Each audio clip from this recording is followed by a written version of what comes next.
Coming from Tango Gameworks, the renowned developer known for their focus on horror games, comes Ghostwire Tokyo. Ghostwire Tokyo is their newest action-adventure game that deviates from the focus on horror for a more ominous and supernatural game. With one of the more realistic depictions of Tokyo, and a combat system that isn't new yet feels oddly satisfying, when it works at least, Ghostwire Tokyo feels like a game that had way too many ideas throughout development but couldn't really settle on just a single one. Ghostwire Tokyo takes place, well, in Tokyo. You play as Akito, a man that unfortunately for him finds himself meeting death at the iconic Shibuya crossing. At that same moment, a supernatural fog starts to flood Shibuya as humans are caught in it, slowly fading into oblivion. In their place, spirits or yokai of Japanese folklore spawn like faceless salarymen and headless school kids. As all of this occurs, a spirit known as KK finds the remains of Akito, bringing him back to life and infusing his psychic powers in his newfound host. Together, KK and Akito find themselves dead center of a rebellious group of spirits looking to take over Tokyo and murdering everyone that stands in their way. Further raising the stakes, the group is after Akito's little sister, for some unknown reason. Now it's up to KK and Akito to put aside their differences, learn to work together, and stop the invasion of Tokyo before the Tokyo they once knew is long gone. From a storytelling perspective, the game rushes to get you into the action, and it feels like I missed some sort of foundation or exposition being laid out for the story to come. In some aspects, I can see the appeal of getting straight into the gameplay, but I think Ghostwire could have done a better job at setting up its story, especially considering the attention to detail put into its world building. I never really felt like the main villain was all that compelling, coming off more like a cartoon villain without much motivation. The elements that put our protagonist stakes never felt that well thought out or executed. In that sense, Ghostwire suffers a lot from a lack of show not tell. What I will commend Ghostwire's writing for is its ability to craft side stories that dive into the often silent darker parts of Japanese society.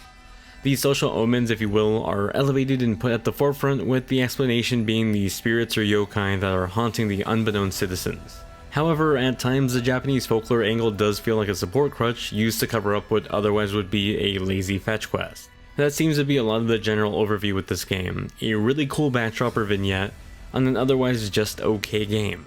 Immediately what stood out to me with Ghostwire Tokyo was its immense attention to detail when it came to world building. Ghostwire does an incredible job at recreating a modern day Tokyo in a way that's really hard to describe unless you've been there before. Plenty of games have taken place in Tokyo before, Persona 5, the Yakuza series, The World Ends With You. There's no short list of games with this setting. However, it's these smaller details in Ghostwire that stand out. The subtle items left behind the once busy streets of Tokyo, or how you can wander down a dark alley 1 second only to find a hidden away shrine in between two apartment buildings. If you haven't been to Japan before, I expect a lot of these nuances to be lost on you, but as someone that was living in Itabashi for a bit, it oddly captured my memories of walking to the Zenkokuji temple. That's perhaps what Ghostwire excels at the most, capturing Japan in a way that no other game really has for me. At the same time, the Japanese setting and the influence over the gameplay, story, and presentation can feel like a support beam crumbling apart as the weight of all these different design choices brings it down. You see, Ghostwire Tokyo feels like it has a bit of an identity crisis where it doesn't really know what it wants to be. Most of the time it feels like the development team kept going back and forth to add a new idea to the formula since they couldn't really settle on a single focus, and the variety of different design choices conflicting with each other I think is evidence of that. The best parts of Ghostwire are by far the settings and being able to walk through it, taking the presentation and the attention to detail at the forefront. However, it struggles beyond that, adding in platforming elements, shooter mechanics, and some RPG mechanics that just don't feel well put together. Throughout the world, you'll come across various yokai throughout Tokyo. They're not exactly scary, they're slightly ominous at first, and more annoying by the time you're a few hours into the game. Their AI isn't very bright, allowing you to easily sneak up behind them for execution. The combat leans into a traditional shooter formula, using different elements you can shoot out psychic powers alongside a trusty bow. Additional items like talisman can be used as equipment to stun groups of yokai, letting you get to jump on them in an easier fashion than you already probably could. They look so darn cool with different hand gestures representing the various elemental types of attacks. As you shoot down an enemy, you'll be given the chance to tear out an orb out of them, letting you recover some health in the process.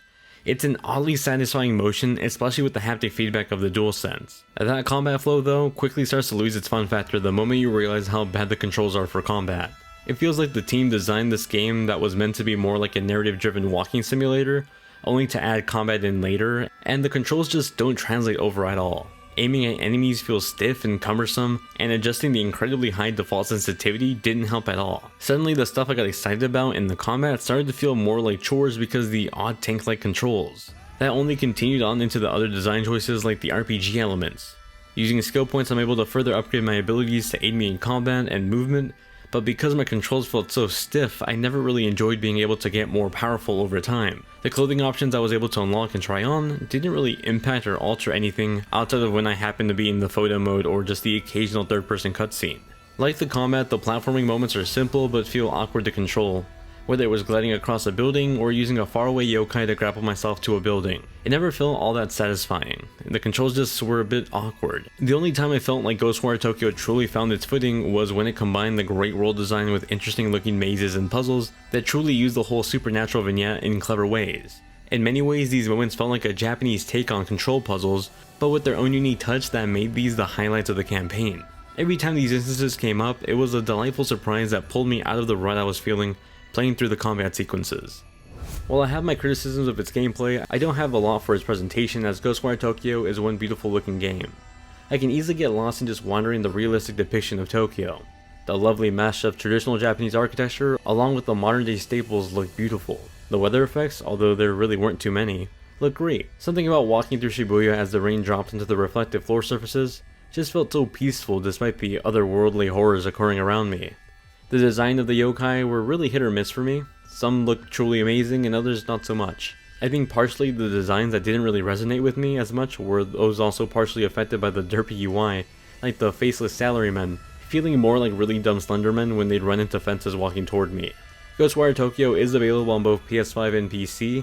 I played the PS5 version for my review, and it surprisingly came with 6 different graphic settings to choose from. The graphical setting consists of a quality mode with a 30 FPS cap, ray tracing on, performance mode with no ray tracing at 60 FPS, and a high framerate quality mode that ranges from 30 to 50 with an unlocked 30 FPS cap. Then there's the high framerate performance that uncaps at 60 FPS on the high framerate mode, and lastly both of those last two modes have a VSync enable option. I found myself gravitating toward the high framerate quality VSync mode or the performance mode, for a decent middle ground of a high framerate with still pretty good looking visuals. The quality mode looks great, but only further made the already hard to aim controls even worse. I think high framerate VSync helps keep that solid framerate with better aiming without any screen tearing. Ghostwire Tokyo's soundtrack is decent.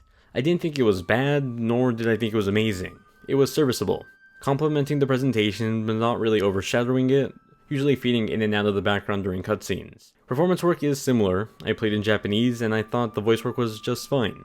Frankly, I didn't think the cast had too much to work with when it came to writing, so I didn't particularly feel all that moved in instances that should have been more impactful had they been written better. I did appreciate the little touches throughout the gameplay though, like the mapping of the haptic feedback to the raindrops throughout general gameplay. It's subtle, but I thought it was really impactful when wandering through the streets of Tokyo. Ghostwire Tokyo is a beautifully presented game with a fun world to explore. However, its lack of cohesive gameplay mechanics and underwhelming story means a lot of the interesting world feels like a hollow shell of what it could have been when paired to ideas that feel fully fleshed out. Playing through Ghostwire Tokyo, it's apparent that something went on in the development side where people just kept pitching new ideas and added on things as time went on. It's disappointing because I equally felt that love and effort that the team had when just getting lost in its setting. I think there's a lot of good ideas here, they're just weighed down by others that don't feel refined at all.